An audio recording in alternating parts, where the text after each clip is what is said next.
There was a kind of quasi-natural function within kinetic art.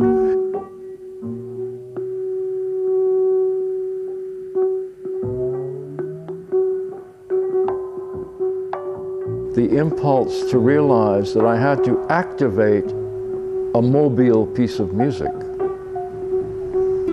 The wind didn't change the order of the sections of the piece of music. I had to figure out how to do that, or have somebody else do that.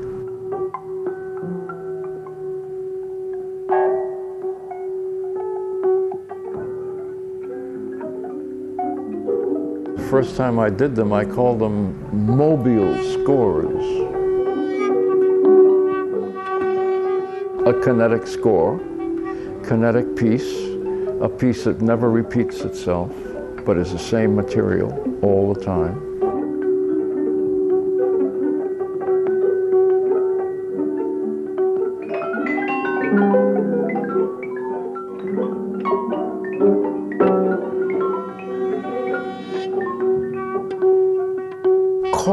Talked about aspen leaves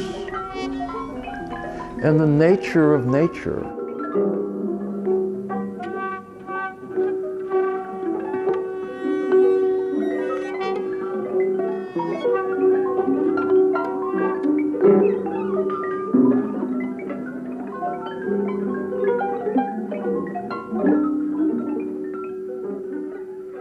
My first musical experiences were basically jazz. I started learning to play the trumpet at about 10 years old, and then in high school, I had my own small dance band orchestra. We played for freshman frolics and sophomore hops and things like that for $8 a night. And I went on to be a professional trumpet player. I was a trumpet player in the Army.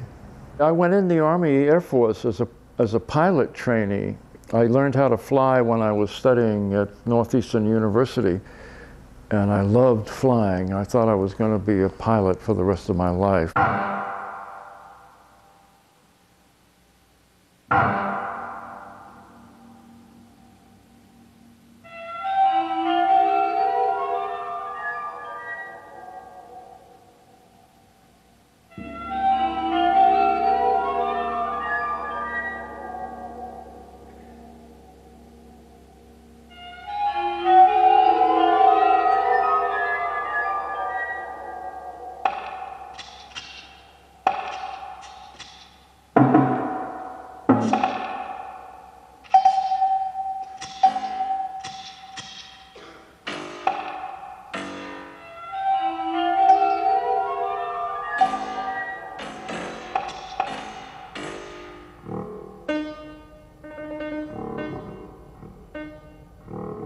The wars were over before I got out of my basic training. So they said, "What can you do?" And I said, "I can play the trumpet." So they put me in a band, 2 or 3 bands. I remember sitting on my bunk in San Antonio with a trumpet in my hand, and I said, "Wouldn't it be fantastic if this is all I needed for the rest of my life?" It wasn't all I needed the rest of my life. I have a restless spirit, I guess, and I went from playing the trumpet to doing arranging, and then arranging became not that interesting to me, and so I began to listen to a lot of classical music, so-called classical music, like Bartók, Stravinsky, Webern, Schoenberg, Berg. I was studying 12-tone composition with a lady named Rosalind Brogue Henning in Cambridge, Massachusetts. And at the same time I was studying Schillinger techniques, which are rather mathematical techniques. I studied mathematics and engineering for 1 year before I went in the Army Air Force, because I thought I was going to be an aeronautical engineer. Schillinger was a mathematician and a composer. He was Russian, and he was a good friend of Theremin. And Henry Cowell brought Schillinger to this country to teach at the New School for Social Research, as it was called then. Serial thinking actually for me came from from Schillinger, not from Boulez or Messiaen. Both Boulez and Varese and myself, and I don't know how many other people, studied mathematics before they became committed to composing music. There's a natural gravitational pull of science and mathematics. In the Middle Ages, there was a quadrivium, and music was one of the sciences.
In Boston, Massachusetts, I went to Schillinger School of Music in Boston. My favorite place was a little poetry bookshop on Boylston Street. And there I ran into the poetry of Kenneth Patchen, Rex Roth, Henry Miller, Rimbaud, Baudelaire. One of the most important things I ever found in my life was Vision in Motion by Moholy Nagy. I found so many things in that little bookshop, you know, by just looking around. I found pamphlets from the Museum of Modern Art on Calder, and his statements about why he was making mobile sculpture just knocked me out. Look at out there, the nature out there, you know, it's, when the wind is blowing, it's a mobile. The whole earth is a mobile.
I was in Paris and I was writing a piece for the French radio for 4 channels of tape and 5 instruments. And Diego Masson, the son of André Masson, commissioned me to write a quartet for a new percussion quartet that he was assembling. And I thought for it for a little while, and then I finally felt that, wouldn't it be fabulous if I could have a Calder mobile conduct the piece? If I can work out how to choreograph it so that the Calder mobile in its movements would indicate to the musicians different kinds of activity. Diego and I got in the Porsche and went down to Sachet, Calder's summer house or French house. And I presented Calder the idea and he said, "Sounds great. I'll make a mobile for you." 3 years later, he came through with a mobile. and it showed up in Paris. And I had been working on the music all this time. And finally, I sort of finished it, but the mobile showed up, and I thought it would be in multiple colors. It was in red, the famous Calder red. And so I had to rethink, because I used colors as cues to the musicians, and it came out in one color, so I had to rethink that whole aspect. This open form score, it'll never sound the same again, except the content will always be the same, but you will never hear the same form. You go into a museum or wherever you go with a Calder mobile, it's the same mobile, the same elements, but you never see it in the same configuration.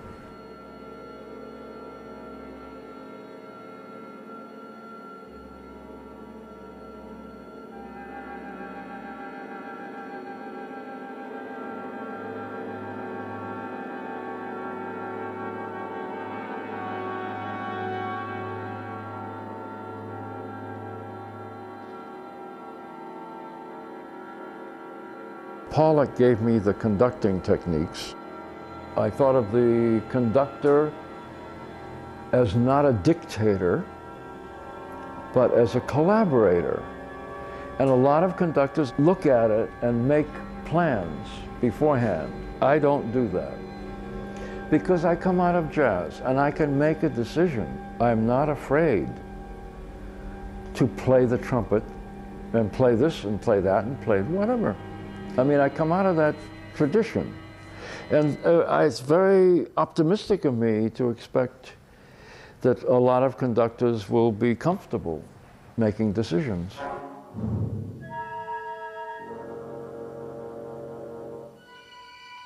With Pollock or painting, it's one person. With music, it's any number.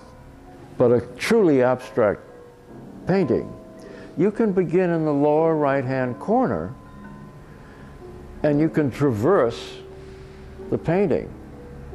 And that impressed me. And I wanted to do that with a piece of music. The open form scores, you can begin with event 3 on page 5 and go to event 1 on page 5, and then you can go to event 3 on page 1. That means you can read this score from any point to any other point, like you can read a Pollock. It scares a lot of conductors, but Boulez, composer-conductor, Bruno Maderna, composer-conductor, and many other people, they can do it.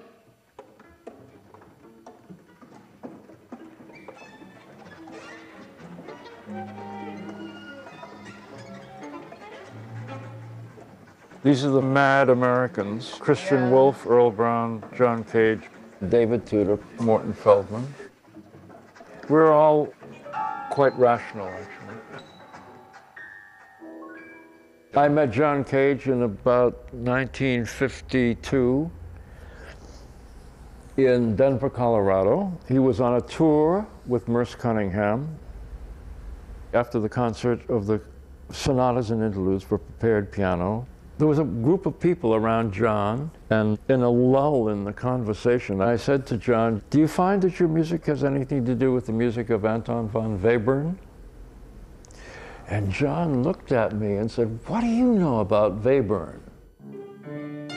This is 3 pieces for piano, 1951. Yeah. This is the one John first saw in Denver. And he said, "Send it to me, send it to me." And he had David Tudor perform it at the Cherry Lane Theater. Very, very intricate, normal notation. And this is a vast step away from that kind of thing. I drew the abscissa and ordinate in a geometric sense.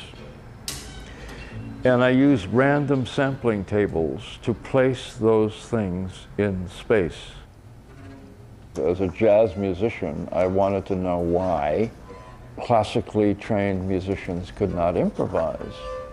So I was very secretly trying to provoke them by taking away metric information from them. cage. He made a rhythmic structure, and then he filled it by chance, by flipping coins. I did exactly the opposite. I made the filling, and the form is open to whoever conducts it at that moment. So I once said to myself, is it more important to fill a form or to form a filling? In 1961, I was commissioned by the Darmstadt Festival for a piece, Available Forms 1. It has 6 pages, and each page has either 5 or 4 events. And my instructions are that the conductor can go from page 1 to any other page, and from any other page to any other page at any time, and from any event to any other event at any time. I was trying to figure out how to communicate to the musicians where the conductor was going to go from and where he's going to go to. And I figured I had an electric panel where I turned on switches for 1 to 6, and I couldn't find a switch that was not making a noise. They were all noiseful rather than silent. My then wife, Carolyn Brown, she said, why don't you just make a little placard like this, and it says 1, 2, 3, 4, 5, 6. And you have a sliding arrow, and it tells the musicians you're going to play something from page 1. And the left hand says what you're going to play.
When I first came to New York in 1952, we began to meet the painters, mostly the painters. The composers thought we were out of our minds. We hung out at the Cedar Bar with Bill de Kooning and Franz Klein until they started beating each other up, and then we usually went away.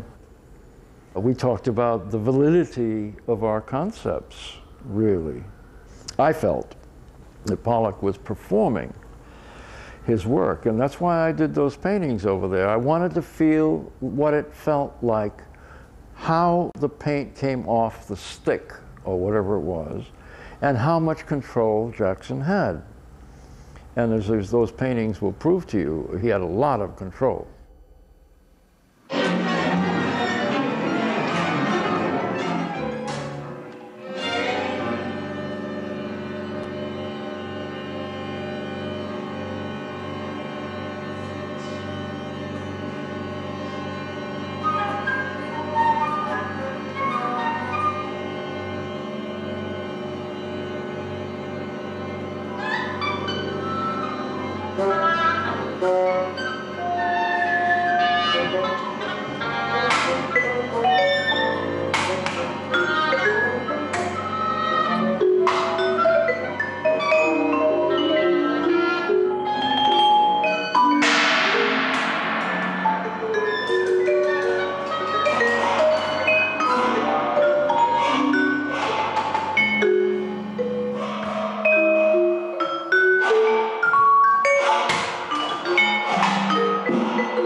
We were all working blind in a certain way.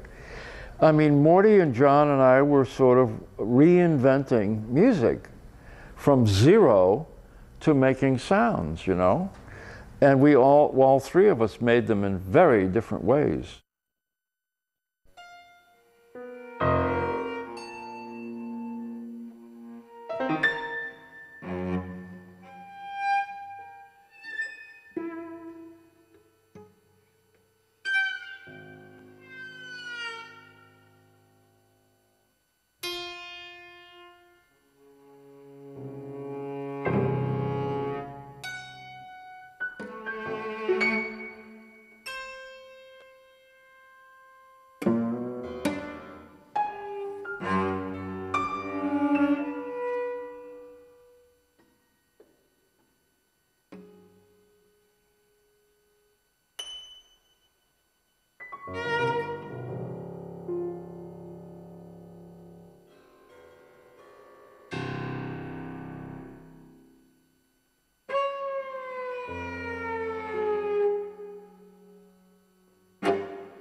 I have notebooks that go back to 1951, 52, and I came up with the word synergy in 1952. And I read it first in an article about Buckminster Fuller by Elaine de Kooning in a 1949 Art in America. Synergy is the meeting of two or more forces, the resulting interference of which is unpredictable. Great idea. And so, you know, I thought about this for a long time, and November 1952, and here is subtitled Synergy, because of that discovery. But I thought, I have an idea. My mind comes up with a kind of concept. That's number one, energy. I transfer it to paper, and the paper is a second energy, and I give it to David Tudor, and David is a third energy. And it goes out to the audience, which is a fourth energy.